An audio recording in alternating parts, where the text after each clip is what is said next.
गुरुर् साक्षात् परब्रह्म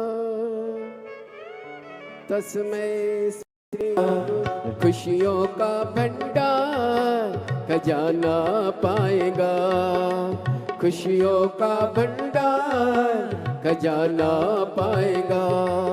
और रत्नों का उपहार मन माना। नमः शिवाय।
विश्वनाथ भगवान की जय, महाकालेश्वर भगवान की जय, ओंकारेश्वर भगवान की जय, कुबेरेश्वर महादेव की जय। हर हर महादेव, हर हर महादेव, हर हर महादेव। अविनाशी भगवान शिव, जिनकी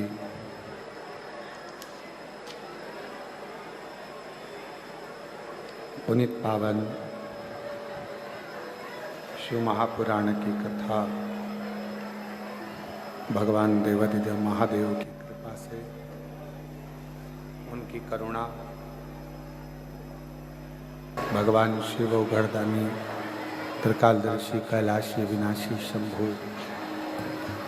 दुनिया का भरण पोषण करने वाले बाबा ओगड़नाथ शिव शंकर, नित्य कृपा करने वाले की पवित्र कथा का लाभ आप और हम ले रहे हैं। भगवान देवाधिदेव महादेव भगवान शिव जो संपूर्ण विश्व का कल्याण करने वाले हैं, शिवपुत्री शिव महापुराण की कथा महाराष्ट्र वालों की ओर से चल रही है। शिव कथा एक बड़ी सुंदर बात करती है।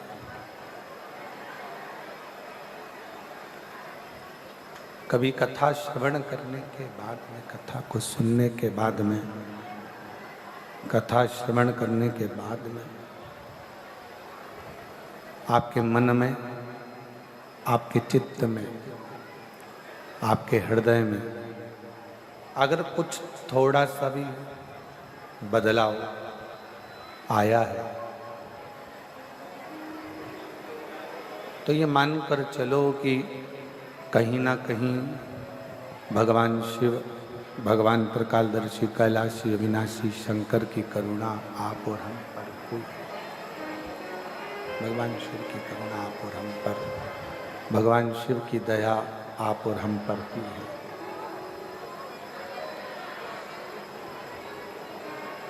कई लोग कहते हैं कि जीवन एक बार मिलता है।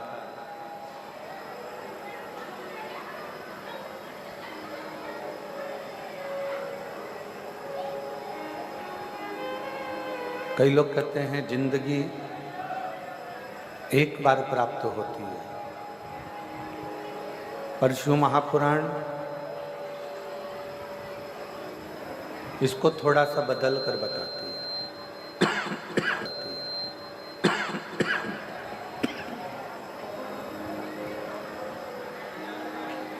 शिव महापुराण इसको थोड़ा बदल कर कहते हैं।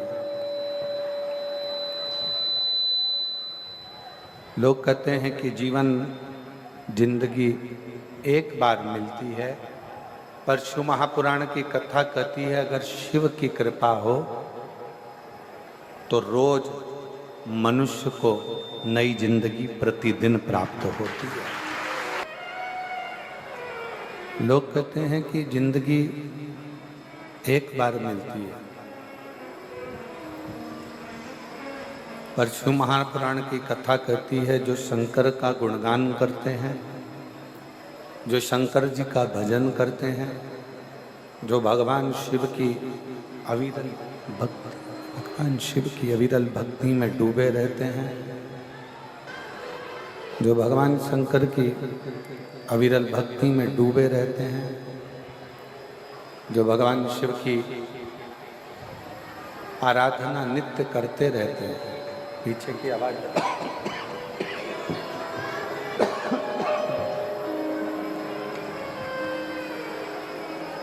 जो भगवान शिव की अविरल भक्ति में डूबे रहते हैं, भगवान शंकर की अविरल भक्ति में रमे रहते हैं,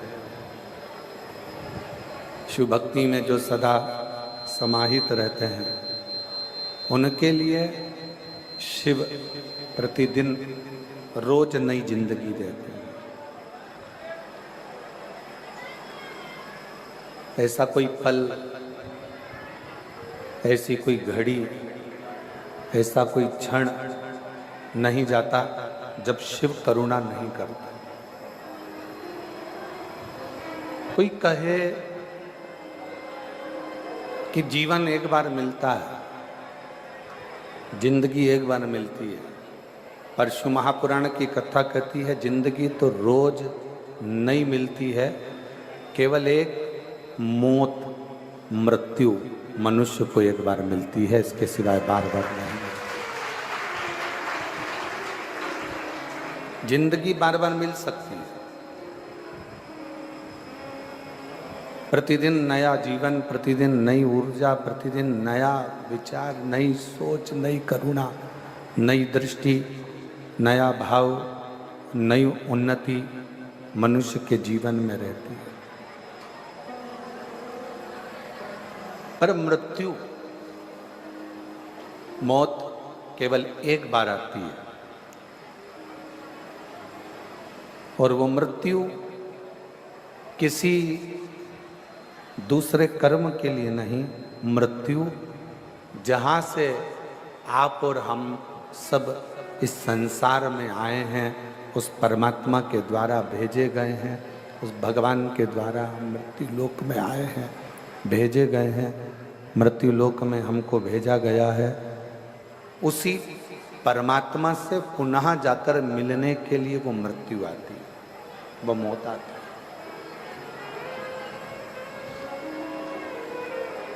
अब जन्म और मृत्यु के बीच का जो क्रम है, जन्म और मृत्यु के बीच का जो क्रम है,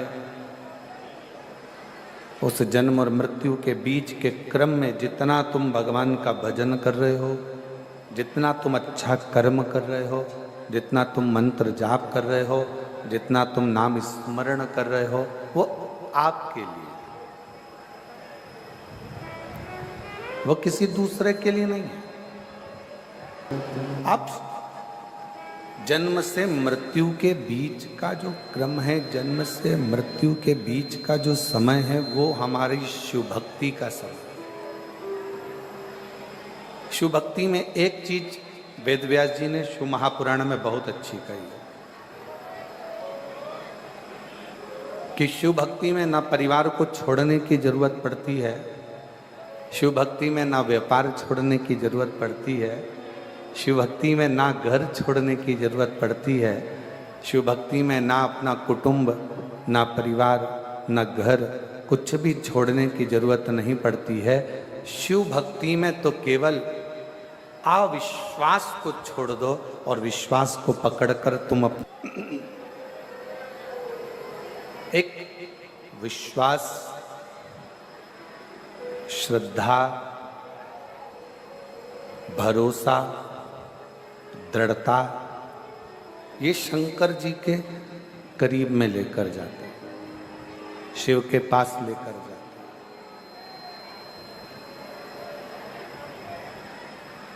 कितना सुंदर एक प्रसंग आता है। गणेश जी महाराज के दो पुत्र,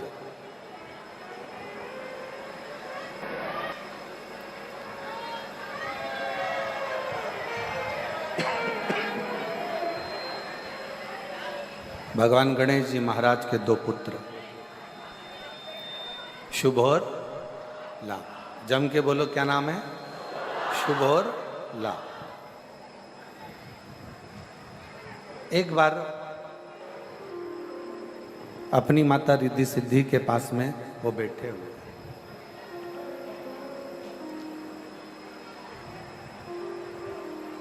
थोड़ी देर भ्रमण करा, फिर उठकर आ गए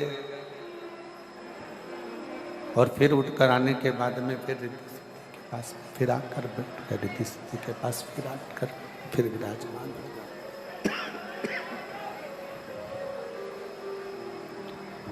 रिद्धि सिद्धि के पास में फिर आकर बैठ गए।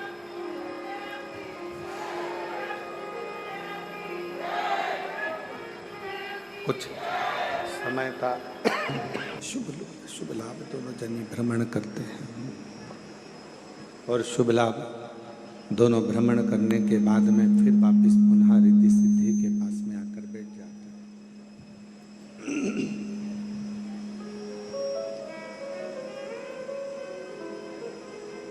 आज गणेश जी से मिलने के लिए, रिद्धि सिद्धि से मिलने के लिए, गणेश जी से मिलने, भगवान शिव की पुत्री भगवान श्री गणेश जी महाराज की बहन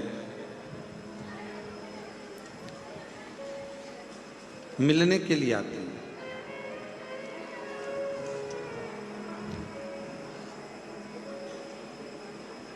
जया, विषहरा, श्यामली बारी, दो तली और देव। उसमें से देव मिलने के लिए गणेश जी के पास पहुंचे।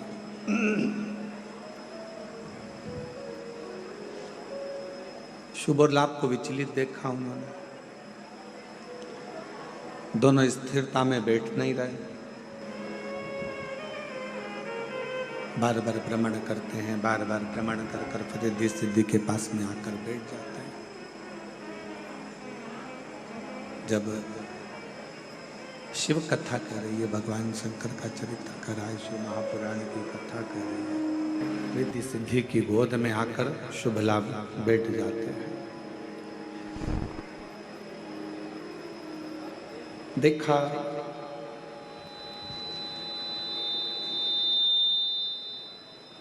शिव जी की पुत्री देव ने, और वो देखकर बड़ी आश्चर्य हुई। देव ने देखा, बड़ी आश्चर्य हुई। घर की बेटी, घर की बुआ, घर की बेटी, घर की माँ, घर की नारी, घर की स्त्री, जितना ससुराल से स्नेह रखती है उतना ही स्नेह वो अपने मायके से भी रखती है।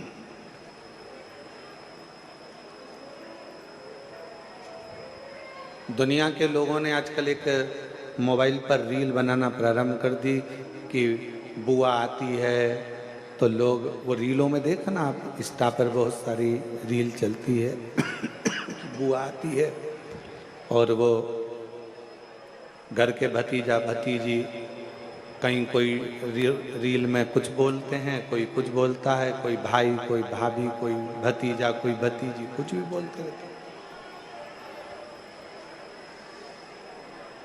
पर शिव महापुराण की कथा कहती है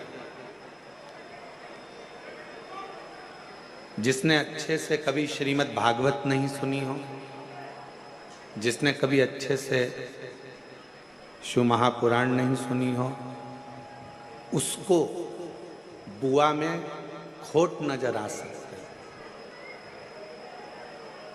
उसको बुआ फूफा में खोट नजर आ सकते हैं। पर जिन्होंने अगर दिल से शिव महापुराण की कथा को श्रवण किया है या श्रीमद् भागवत कथा को जिस बेटी में, अपनी बहन में, अपनी ननंद में कभी खोट नजर नहीं आ सकता, वो श्रेष्ठ ही नजर।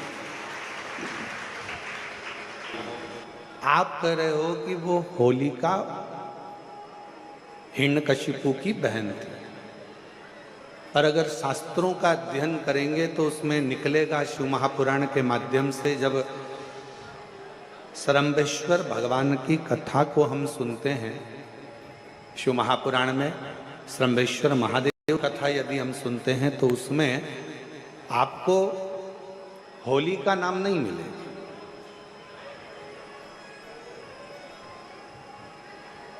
आपको हिरण्यकशिपु की बहन का नाम मिलेगा डूंडा। क्या नाम मिलेगा आपको? डूंडा। इसलिए आज भी होली में लकड़ी नहीं, बड़े बड़े डूंड जलाए जाते हैं, बड़े बड़े लक्कड़, बड़े बड़े डूंडों को जलाया जाता है।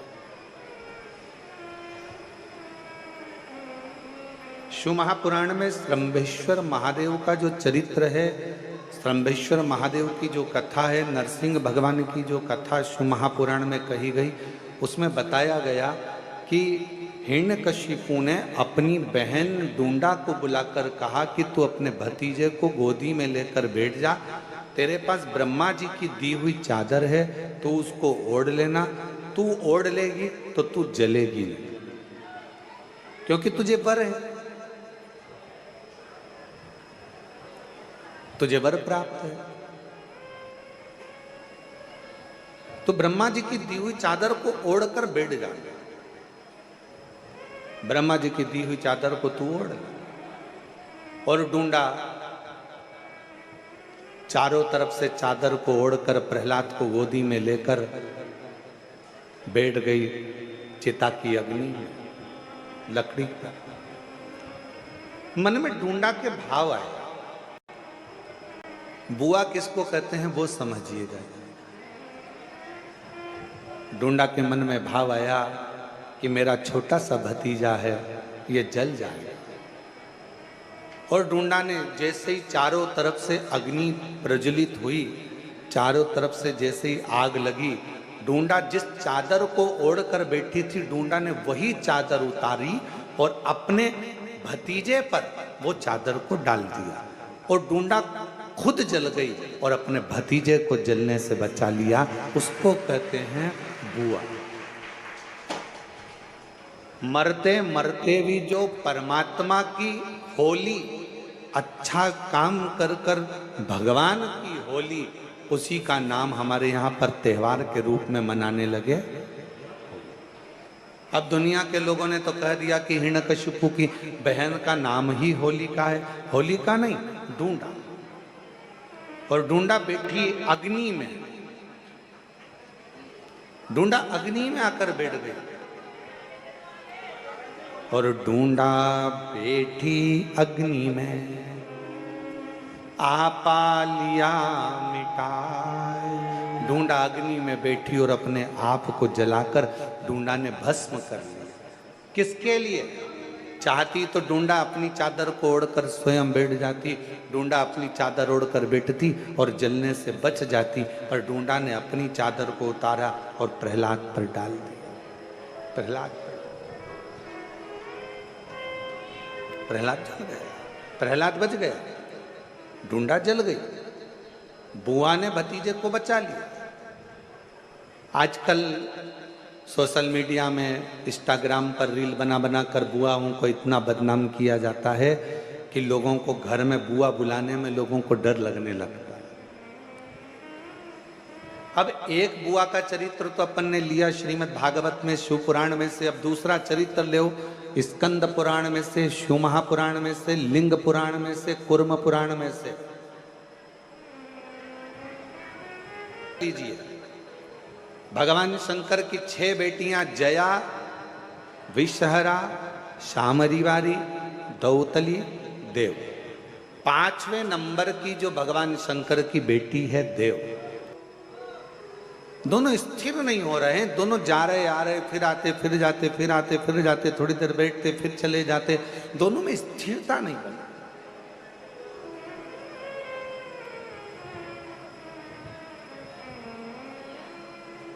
और जैसे ही देव आई, शुभ लाभ दौड़ कर गए अपनी बुआ के पास, बुआ बुआ बुआ बुआ करते करते, और बुआ ने हाथ पकड़ा शुभ और लाभ का, दोनों को गोदी में बिठाया। बुआ का प्रेम ही कुछ अलग होता है।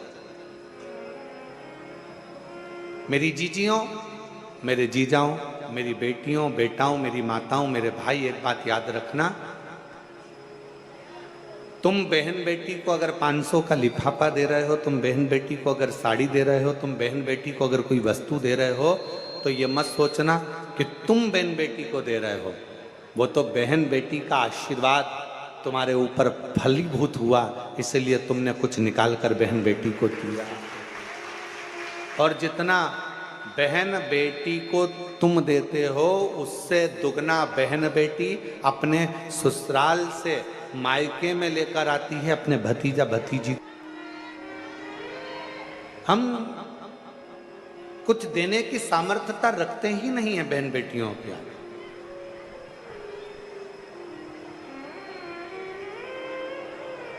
शिव कथा कर रही है, भगवान शंकर का चरित्र कर रहा है। देव ने देखा, भतीजों को गोदी में बिठाया, शुभ और लाभ का चेहरा देव देख रही थी, और भतीजे बुआ बुआ कर कर मुंह सुखा रहे थे। तभी क्या हुआ, क्या है तुम बोलो। इतने में शुभ लाभ ने कहा, बुआ, जैसे हमारे दादाजी को, भगवान देवाधिदेव महादेव जी को जगत में पूजा जाता है, जैसे मेरे पिताजी को श्री गणेश जी महाराज, जैसे मेरे पिताजी को श्री गणेश जी महाराज को सारे जगत में पूजा जाता है, जैसे मेरे ताऊ श्री को श्री कार्तिकेय महाराज जी को संपूर्ण जगत में पूजा जाता है, जैसे मेरी माँ रिद्धि सिद्धि को संपूर्ण जगत में पूजा जाता है, हे बुआ, हम शुभ और लाभ भी संपूर्ण जगत में पूजित हो, संपूर्ण जगत में पूजे जाएं। ऐसा क्या क्रम किया जाए, ऐसा क्या करें, हम क्या करें। तब बुआ ने उसी समय पर, बुआ ने उसी क्षण, उसी घड़ी अपने भतीजे शुभ और लाभ से कहा कि तुम्हें चिंता करने की जरूरत नहीं है। आज मैं तुम्हें एक मंत्र प्रदान करती हूँ, और उस मंत्र का जाप यदि तुम निरंतर करोगे तो निश्चित है कि तुम एक ना एक दिन शिव की अविरल भक्ति को प्राप्त करोगे, दादाजी की, और तुम भी जगत में पूज्य हो जाओगे, ये निश्चित है। अब देखो, भगवान शंकर की कथा कह रही है कि एक बहन बेटी अपने भतीजे को भी संसार में पूजित करने का कार्य कर दे।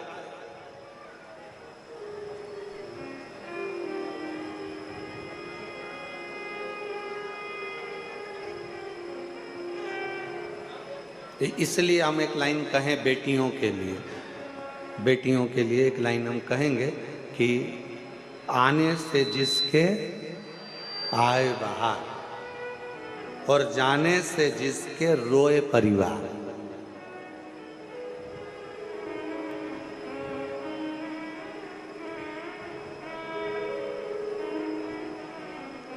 जिसके आने से पूरे घर में खुशियां छा जाए, जिसके आने से पूरे घर में आनंद छा जाए, समझ लेना वो कोई और दूसरी नहीं, घर की बहन बेटियां होती हैं, जिनके आने सुखी सुख समाहित हो जाता है। वो घर की बहन बेटी। भगवान शंकर की 5वें नंबर की पुत्री देव, जिसने शुभ और लाभ को एक मंत्र प्रदान कर दिया, शुभ और लाभ को एक मंत्र दिया, और वो मंत्र कोई दूसरा नहीं है। शुभ लाभ को जो मंत्र दिया वही पंचाक्षर मंत्र भगवान शंकर का नमः शिवाय, ओम नमः शिवाय। उस मंत्र को जब शुभ लाभ को प्रदान किया गया, जब मंत्र शुभ लाभ को दिया गया, प्रदान किया गया, उन शुभ लाभ ने वन में निवास कर कर माता रिद्धि सिद्धि को प्रणाम कर कर श्री गणेश जी महाराज को नमन कर कर उस मंत्र का अखंड जाप करना प्रारंभ किया। अखंड जाप मंत्र दिया, पंचाक्षर मंत्र, षडाक्षर मंत्र, पंचाक्षर मंत्र, षडाक्षर मंत्र, मंत्र प्रदान करा और वो मंत्र का जाप करना प्रारंभ किया। उस मंत्र का जाप करना प्रारंभ किया और जैसे ही शुभ लाभ ने मंत्र का स्मरण किया, और कितना सुंदर कहा है, अगर कोई भी मंत्र का आप जाप करें, पहले की माताएं बड़े स्मरण में रहे। हम आप लोगों को एक बात कहना चाहेंगे, बड़े सावधानी से सुनिएगा कि पहले की माताएं जब पीपल की परिक्रमा करती थीं, तुलसी की परिक्रमा करती थीं, बट वृक्ष की परिक्रमा करती थीं, आंवले के वृक्ष की परिक्रमा करती थीं, जब पूर्व की माताएं किसी भी देवी देवता की परिक्रमा करती थीं, किसी देवता की परिक्रमा करती थीं, या किसी वृक्ष की परिक्रमा करती थीं, किसी मंदिर की परिक्रमा करती थीं, या किसी तीर्थ की परिक्रमा करती थीं, तो माताएं अपने हाथ को कभी खाली नहीं रखती। किसी किसी माताओं ने अगर देखा हो तो हमको लगता है कि आप में से किसी ना किसी ने देखा होगा कि माताएं जब तुलसी की परिक्रमा करती थी तो हाथ में या तो चावल का दाना रख लेती थी, एक परिक्रमा करके आई डाल दिया, चिरौंजी का दाना रख लेती थी, परिक्रमा करके आई डाल दिया, मूंगफली का दाना रख लेती थी, परिक्रमा करके आई डाल दिया, या कोई मखाना रख लेती थी, बादाम रख लेती थी, किशमिश रख लेती थी, दाल चिरौंजी रख लेती थी, कोई पिण खजूर रख लेती थी, कोई फल रख लेती थी, और घूम के आएगी और डाल देगी। देखा है कि नहीं देखा तुम लोगों ने? जम के तो बोलो, देखा है ना? वो चरित्र पूर्व की जो माताएं, पूर्व की जो मेरी जीजियां जो करते आई हैं, उनको किसने बताया? कौन ने कहा कि अपने हाथ को कभी खाली रखकर परिक्रमा नहीं करी जाती? आज के जमाने में तो लोग परिक्रमा भी करते हैं, हाथ तो इनका खाली नहीं रहता, बस कोई दाना नहीं होता, हैंडसेट मोबाइल होता। परिक्रमा करते करते भी लोग अगर अभी गई है बट सावित्री की पूजन अभी हुई है, बट सावित्री अमावस्या की। तुमने देखना पहले बट सावित्री पूजन का सोशल मीडिया पे कोई वीडियो फोटो नहीं आता था, पर आज के जमाने में तो माताएं अगर बट सावित्री का भी परिक्रमा कर रही हैं तो लगाते लगाते लगाते लगाते वो बट सावित्री की परिक्रमा हो रही है। अब वो बट सावित्री की परिक्रमा हो रही है तो सत्यवान और सावित्री भी सोच रहे हैं हमारे जमाने में तो ये नहीं था, हमारे जमाने में तो ये नहीं। शिव महापुराण के माध्यम से कहना चाहूं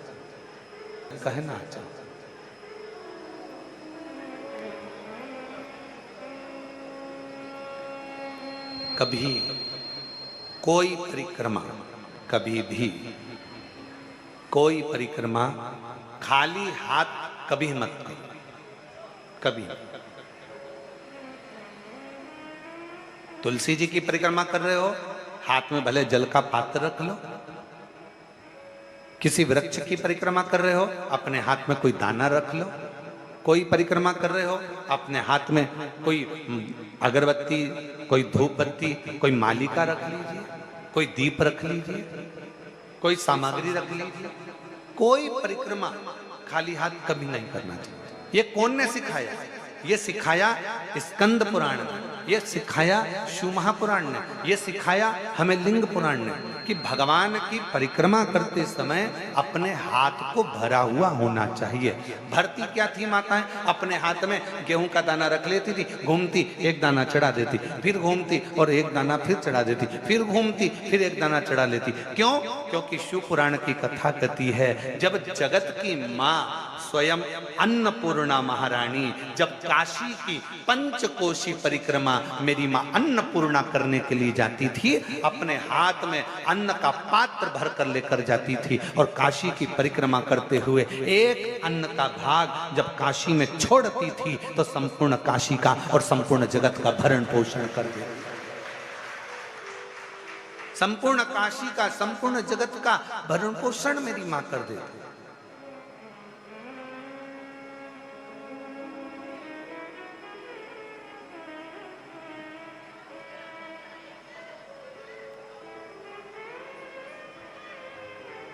तुलसी की परिक्रमा भी रोज कर रहे हो ना? कई माताएं रोज प्रतिदिन तुलसी की परिक्रमा करती। निवेदन है खाली हाथ में एक चावल का दाना अपने हाथ में रख लो, परिक्रमा कर लो। भले भले एक कण का मात्र एक अन्न का दाना अपने हाथ में रख लो, परिक्रमा करो और छोड़ दो। नहीं है पानी का लोटा हाथ में रखो, परिक्रमा करो, छोड़ दो। तुम्हारे हाथ भरे हुए होना चाहिए। तो जिस देवता की तुम परिक्रमा कर रही हो वो देवता तुम्हारे हाथों को हमेशा भरा हुआ रखता है, तुम्हारे घर को भरा हुआ रखता है। वो परिक्रमा कभी भी खाली हाथ ना करिए।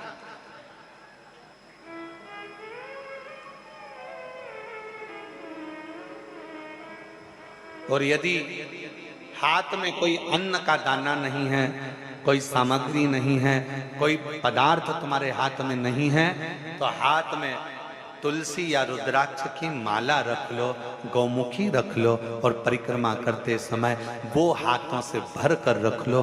कुछ भी हाथ से भरा होना चाहिए जो परमात्मा की शरणागति का, भगवान की शरणागति का सुख प्रदान करते हैं, जो भगवान की शरणागति का सुख, भगवान की शरणागति के सुख को प्रदान करते।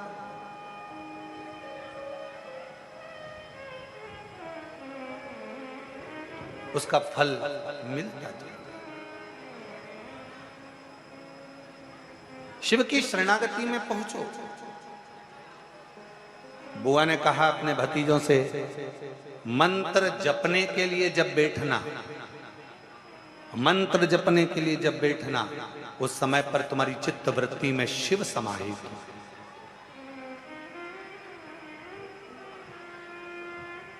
कोई अनुष्ठान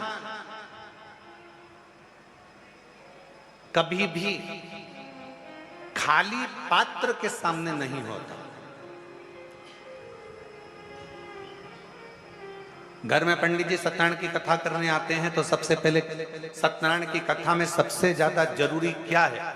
तो कहा एक भरा हुआ कलश जिस पे नारियल रखा है, आम के पत्ते रखे हैं। बृहस्पतिवार का उद्यापन कर रहे हो तो उसमें जरूरी क्या है? एक कलश जिसमें जल भरा है, नारियल रखा है। महामृत्युंजय का अनुष्ठान कर रहे हो, क्या चाहिए? सबसे ज्यादा जरूरी है कलश जिसमें जल भरा हो या अन्न भरा हो। कुछ भी गंगा जली खोल रहे हो, सबसे ज्यादा जरूरी है कलश जिसमें जल भरा हो, जिसमें अन्न भरा हो। अर्थात कभी भी कोई अनुष्ठान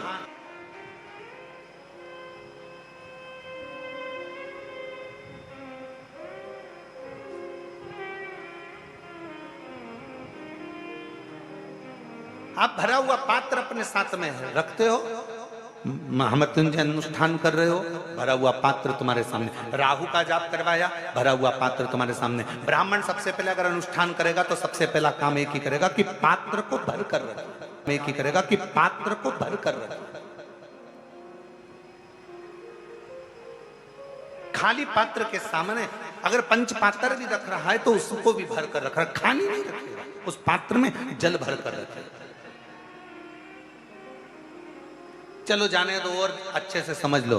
किसी मंदिर में राम जी के मंदिर गए, कृष्ण जी के मंदिर गए, देवी जी के मंदिर गए, देवता जी के मंदिर गए, जिस भी देवी देवता के मंदिर में जाते हो वहां पर मंदिर में भगवान के सामने भी लोटा या कलश या में 3 चीजों को देखा जाता है। पहले नंबर पर कोई नदी हो, कोई तालाब हो, कोई बावड़ी हो, कोई कुआं हो, कोई सरोवर हो, कोई जलाशय हो, वो देखा जाता है कि शंकर भगवान का अगर कोई मंदिर है, शिव जी के स्थान पर अगर कोई चीज सिद्ध हो रही है, लोग जा रहे हैं, वहां जाकर मनोकामना पूर्ण हो रही है, लोगों के मनोरथ पूर्ण हो रहे हैं, लोग वहां जाकर कुछ ना कुछ प्राप्त कर रहे हैं, तो वहां 3 चीजें जरूर मिलेगी। पहले नंबर पर या तो वहां बावड़ी होगी, या वहां कुआं होगा, या वहां तालाब होगा, या नदी होगी, या कोई पवित्र नदी सरोवर होगा, जिसके कारणवश वहां पात्र में वहां जल भरा रहता होगा। वो कुआं, वो बावड़ी, वो तालाब में पानी थोड़ा ना थोड़ा रहता होगा, इसलिए वहां जाने वालों का भी मनोरथ हमेशा भरपूर्ण हो जाता है,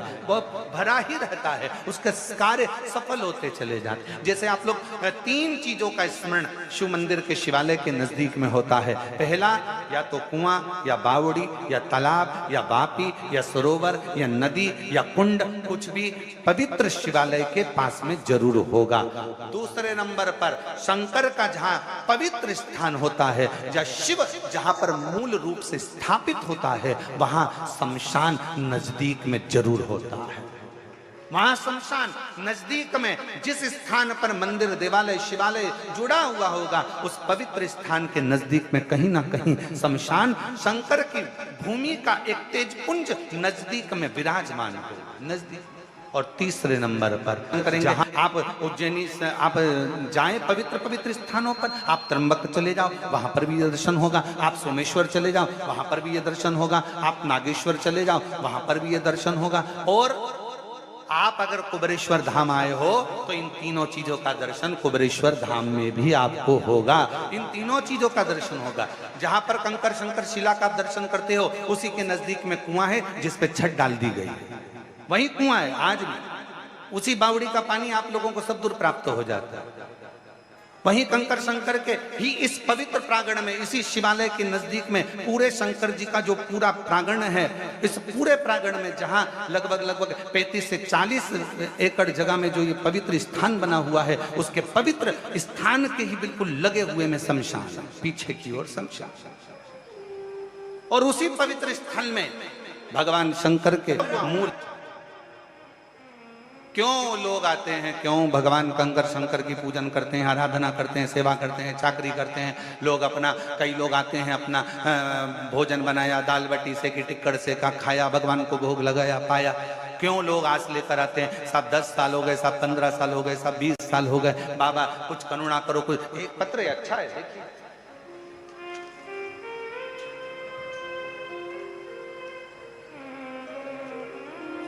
क्यों लोग कामना लेकर आते हैं और वो कामना पूर्ण भी भगवान करते हैं। देखिए अच्छा, मेरा नाम आशा रानी है। भोलेनाथ का कितना महिमा का गुणगान करूं गुरुदेव। मेरे जीवन में के लिए भोलेनाथ ने जो किया वो कम नहीं। मेरे पति को हमने चेकअप करवाया तो पठानकोट के जब डॉक्टरों को दिखाया तो पेट में कैंसर बताया गया। जब पेट में कैंसर बता दिया, हम तो पूरी तरह से टूट गए। हम हर रोज आपकी कथा सुनना प्रारंभ करें, मंदिर जाते, वहां से बाबा को अपने मन का भाव कहते। मेरी बेटी दिल्ली में रहती है, उसने हमसे कहा बुलाकर कि आओ यहाँ पर AIMS में दिखा देते हैं। हम वहां पहुंचे तो वहां के डॉक्टर ने कैंसर का ऑपरेशन का बता दिया।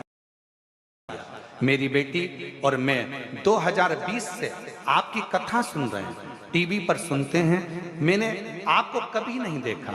मेरी बेटी बोली, माँ तू चिंता मत कर, तू एक काम कर, पिताजी को यहीं छोड़ और तू बाबा का भजन करने के लिए धाम पर जा। 2-3 महीने बीत गए, बाबा से विनय करते रहे और निवेदन करते करते जल चढ़ाती, बेलपत्र लाकर अपने पति को देती। बाबा के कुबेरेश्वर धाम का पूजन करा, निवेदन कर कंकर शंकर का आराधना कर कर चली गई। रुद्राक्ष का जल देना प्रारंभ करा और जल पिलाते। ऑपरेशन की तारीख आ गई, कैंसर का ऑपरेशन होना है जिसकी तारीख आई और तारीख पर हम तैयार होकर ऑपरेशन के लिए वहां ऑपरेशन के लिए गए, एडमिट किया। तभी एक दिन पहले रिपोर्ट फिर आई, और रिपोर्ट आई तो बाबा ने क्या करुणा करी, आप स्वयं पत्र में पढ़ सकते हैं कि डॉक्टर ने कह दिया कि इनको कैंसर नहीं है।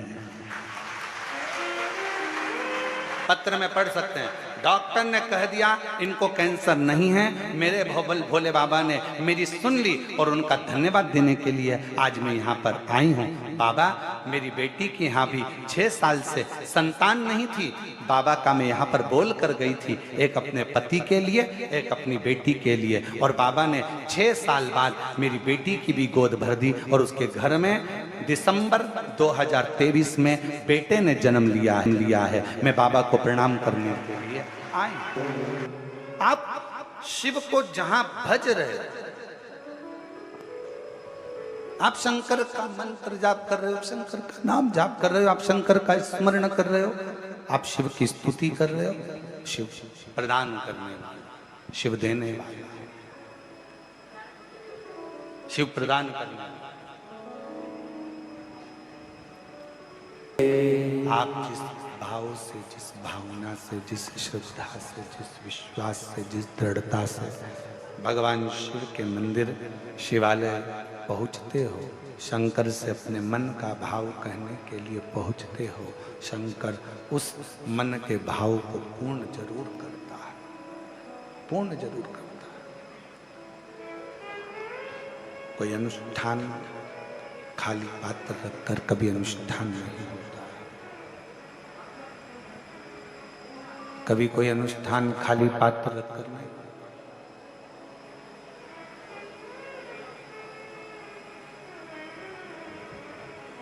आज एक बात सीख कर जाओ,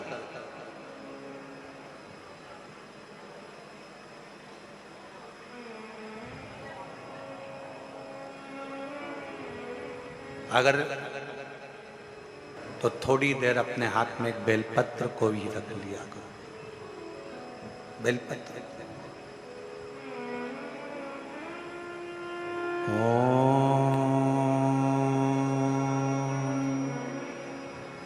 नमः शिवाय, ओम नमः शिवाय,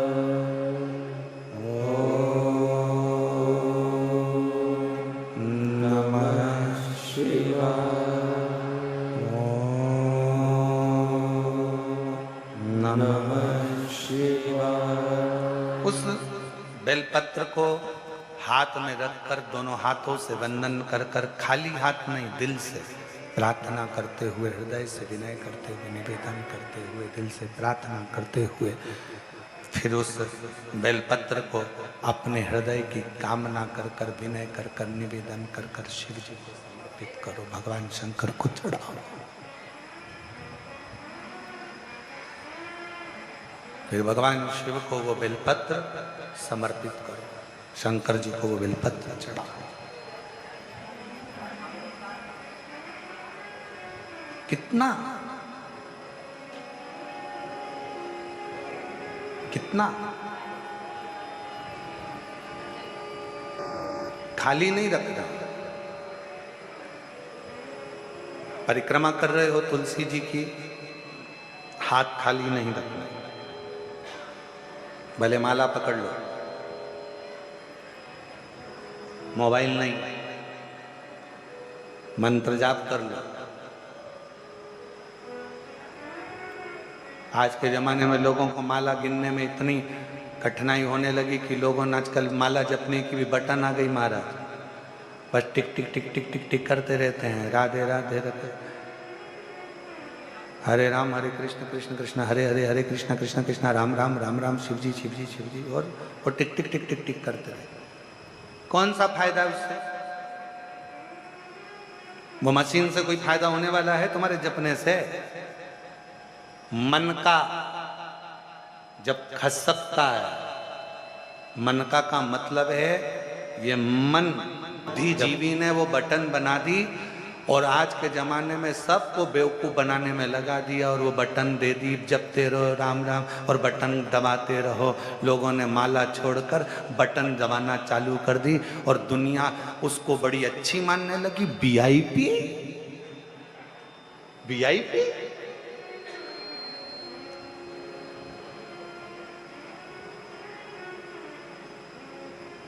नहीं भाई, माला का एक मन का खसकता है तो मन भी परमात्मा की ओर खसकता है।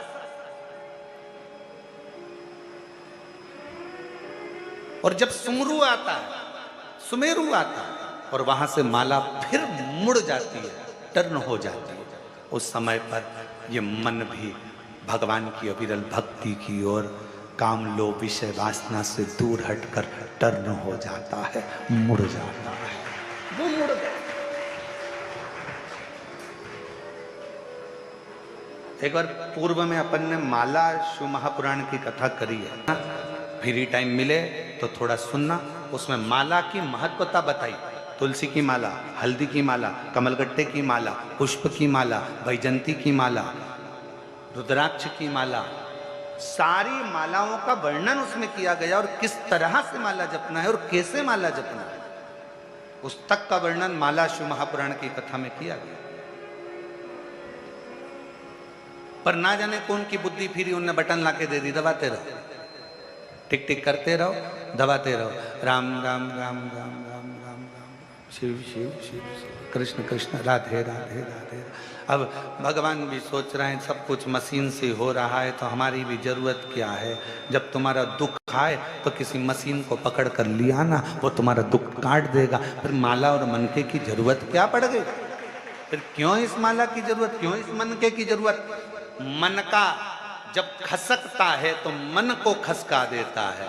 सुमेरु जब मुड़ता है, माला जब मोड़ लेती है तो इस मन को मेरे शिव के चरणारविंद की ओर मोड़ देती है, मोड़ देती। ट्रिंग ट्रिंग। हेलो, मैं तुम्हारे पापा के बचपन का दोस्त चतुर चाचा। प्रणाम चाचा जी। उनसे बेटे 5,000 लिए थे, अभी अभी तुम्हें ट्रांसफर। चरणारविंद की ओर मोड़ देती है, मोड़ देती है।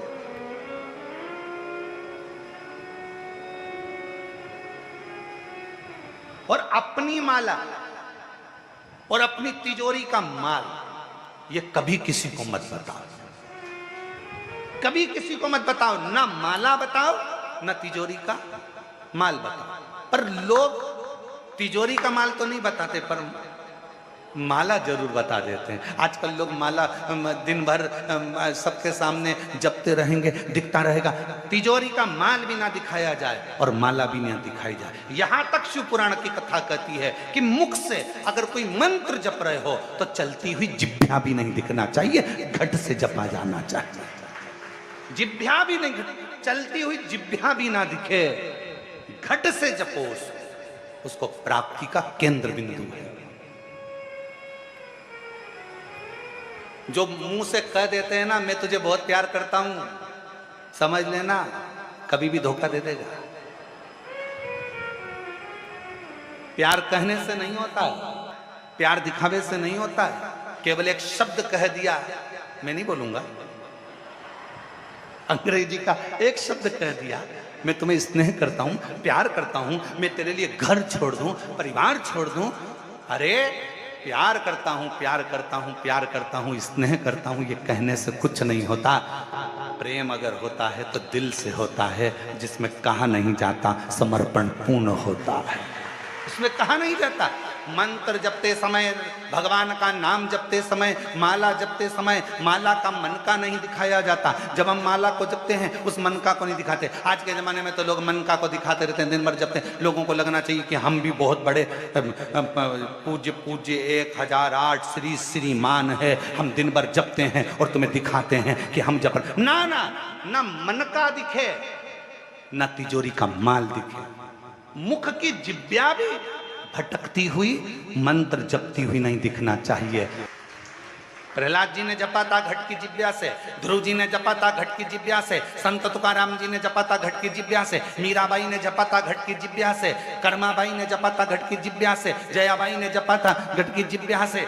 भीतर की जिब्या से जो अनुष्ठान किया जाए, कर्मा, मीरा, नानी, ये सब ने जो घट की जिब्या से जपा तो शिव मिल गया, राम मिल गए, नारायण मिल गए, कृष्ण मिल गए। हमने दिखावे से जपना प्रारंभ करा। हम जितना दिखावा करेंगे उतना लोगों को लगेगा कि बहुत बहुत पूजनीय है। इस दिखावे से भगवान कभी नहीं मिला महाराज, कभी नहीं।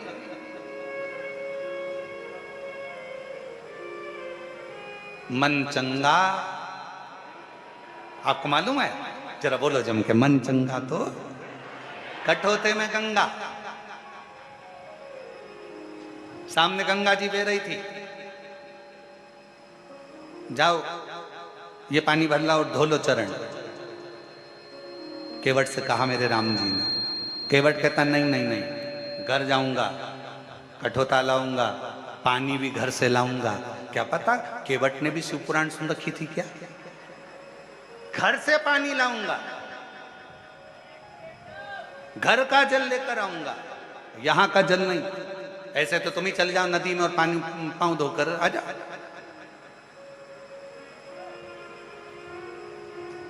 जाओ चंदन भैया, कुबेरेश्वर धाम पर कई लोग आते हैं ना, तो जो अपने अपने घर से आते हैं ना तो बोतल में पानी भी लाते हैं। और इसमें से कई मेरी चतुर चतुर जीजियां बैठी होंगी, कई जीजा बैठे होंगे। कौन कौन लेके आया था? ये देखो, ये हाथ उठे, इनको देखो जरा, हाथ उठाओ जरा, कौन कौन लेके आए थे अपने घर से पानी? ये देखो। और सब कहीं ना कहीं से आए होंगे, कोई उत्तर प्रदेश से आया होगा, कोई, जरा दो चार बोलो कहाँ कहाँ से आए हो तुम लोग? ये देखो, कोई कहे भोपाल, कोई बिहार, कोई लखनऊ, कोई कानपुर। हाँ आ गई आवाज, आ गई, धर लो धर लो धर लो, वापस करो। तो ये कहीं ना कहीं से आए, बोतल में पानी ला। इनको मालूम है मन चंगा तो कठोते में गंगा। भले कुबेरेश्वर धाम पर ढेर जल होगा, पर हमारे घर का जल, वो कहते हैं ना, सुदामा जब जा रहे थे तो सुशीला ने तंदुल दिए थे पल्लू में बांध कर। तंदुल को भगवान ने पा लिया, पर भाभी की साड़ी का पल्लू भगवान देखते रह गए, इतना झरझर था वो भाभी का पल्लू। उसी तरह शास्त्र कहता है, जब हम अपने घर से जल लेकर शिवालय तक जाते हैं, शंकर को समर्पित करते हैं, तो शंकर तुम्हारे घर के जल की तरंगों से समझ जाता है कि तेरे घर में तकलीफ कितनी चल रही है, कितना दुख है, कितना कष्ट है, कितना कितना दुख तेरी जिंदगी में चल रहा है, वो जल से समझ जाता है। क्यों? लोग कहते हैं महाराज जी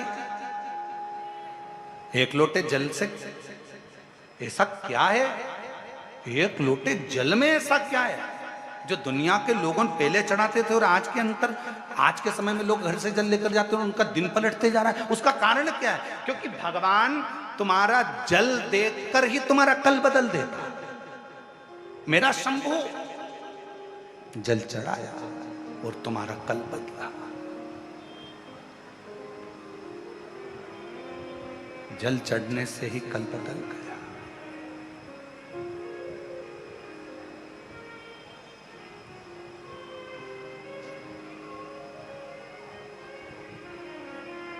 और वो जल, कई लोग कहते हैं महाराज जी घर में से जल लेकर जाते हैं तो घर का, तो नदी का जल कौन सा अच्छा है?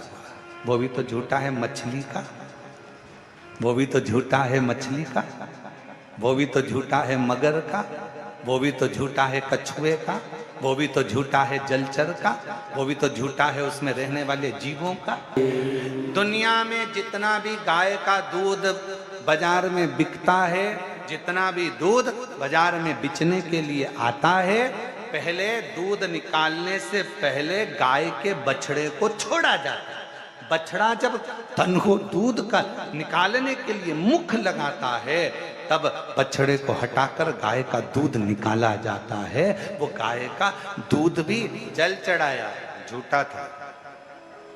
दूध चढ़ाया, बोलो जम के बोलो, झूठा था। ये शास्त्र कहता है। इसलिए फूल को धोया कभी नहीं जाता। जैसे डाली पे से फूल टूट के आया तुम भगवान को चढ़ाओ, पर फूल को घर में लाने के बाद तुम धोगे, पानी छीट कर साफ करोगे और फिर भगवान को चढ़ाओगे तो समझ लेना फूल भगवान स्वीकार नहीं कर। फालतू की बात। जैसा है वैसा देव, तुम्हारे जैसे नहीं। नहाए तो खूब साबुन से मल मल कर और मालूम पड़े मन रह गया बेकार और सोचो कि भगवान कर ले स्वीकार, ये कभी नहीं हो सकता। फूल और मनुष्य एक जैसा होना चाहिए कि फूल जैसा दिया वैसा भगवान को दिया। इसमें स्नान नहीं कराना, उसी तरह मन भगवान ने जैसा दिया वैसा भगवान को प्रदान कर दो, वो उसका। इसमें दिखावा नहीं होना चाहिए। से पानी लेकर जाते हैं, मटके का पानी है, नल कभी कभी नहीं आता, कभी कभी लाइट नहीं रहती तो बोरिंग से नहीं भराता। हमारे घर में रखा हुआ पानी तो बासी हो गया, थोड़ा ध्यान देना, पानी तो बासी हो गया। शास्त्र कह रहा है, शिव चरित्र कह रहा है, भगवान शंकर की कथा कह रही है।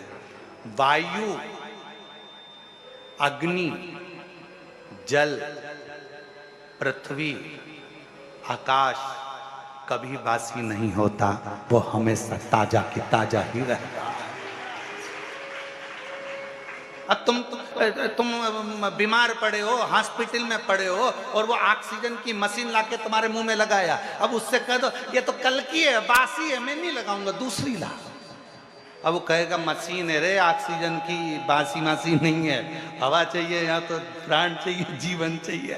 और तुम तुम्हारे घर में बैठो और घर में बैठे बैठे कह दो आज मैं कल की, कल का बासी है, ताजा पिलाओ, ताजा। अब मालूम पड़े कुआं खोदने गए, बावड़ी पे गए, नल में गए और पानी लेके आए, इतने में निपट गए। और फिर हम सबसे कह रहे हमारे काका जी तो हमेशा ताजा यूज करते थे, ताजा, इसलिए बासी पानी भी नहीं पिए, निपट गए। ए भैया, ऐसी लंबी नाक मत लगाना ताजी और बासी की। मेरे शंकर भगवान नहीं कहते कि ये बासी है। अग्नि ताजी है, बासी है मत देखो। अग्नि, जल, वायु, पृथ्वी, आकाश, ये सब हमेशा ताजे की ताजे रहते हैं, भगवान को समर्पित हो सकते। पृथ्वी कभी बासी नहीं होती, अग्नि कभी बासी नहीं होती, जल कभी बासी नहीं होता, आकाश कभी बासी नहीं होता, वायु कभी बासी नहीं होती, वो ताजी है, ताजी। पर ना जाने कौन कौन से ऐसे नियम लागू कर देते हैं लोग बाग।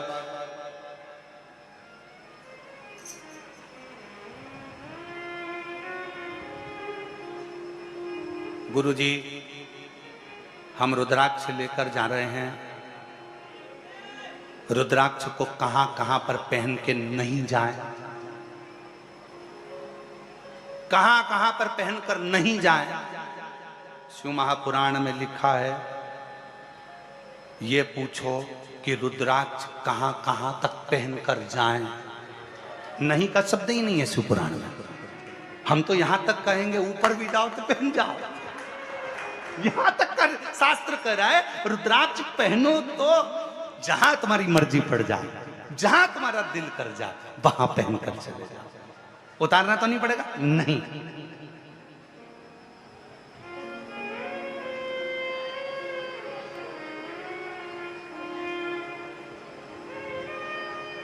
तुम्हारा जहां मन पड़ जाए वहां जाओ, वहां जाओ, तुम्हारा जहां दिल कर जाए। फिर किसी ने पूछा गुरुजी हम भगवान को जल चढ़ाएं, बासी बासी नहीं होता जल, याद रखना, बहुत ध्यान से रखना इस बात को। रुद्राक्ष जहां तुम्हारी मर्जी पड़े, तुलसी की माला जहां तुम्हारी मर्जी पड़े, तुलसी रुद्राक्ष कभी बासी नहीं होता, कभी बेकार नहीं होता, कभी बेकार, वो कभी खराब नहीं। आपका जहां मन करे, दिल करे, स्मरण करे। और कहते हैं, शास्त्र कहता है, शिव पुराण कहती है, गले में अगर रुद्राक्ष पड़ा है ना, कार्य ही यही है। वो रुद्राक्ष का कर्म ही यही है। एक पत्र है, अच्छा है, देखिए।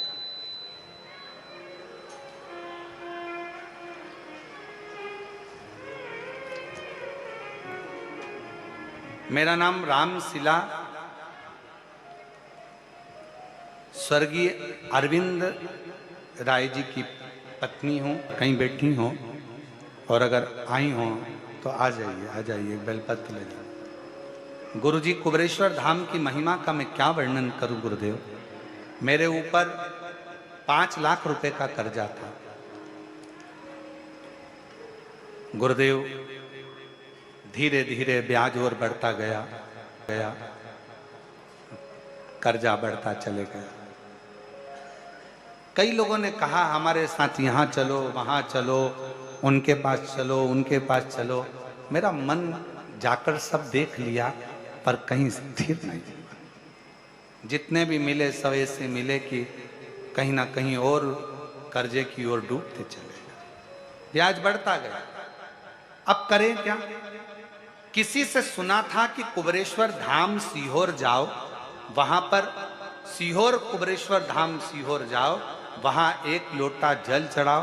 फिर जब मैं उनके कहने पर सीहोर आई तो मैंने पहली बार नवंबर 2021 में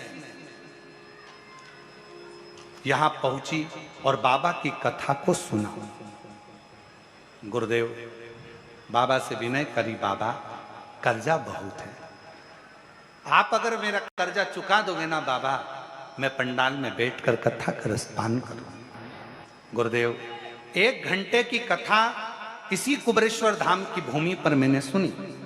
फिर मैं कावड़ में आई, बाबा की कावड़ बढ़ी, कंकर शंकर पूजन करी, बाबा को जल चढ़ाया। गुरुजी, मेरे 2 बच्चे हैं, उनकी कोई कमाई का स्रोत नहीं था। आप कहते हो ना कि बाबा से बस केवल दिल से कह दो, बाबा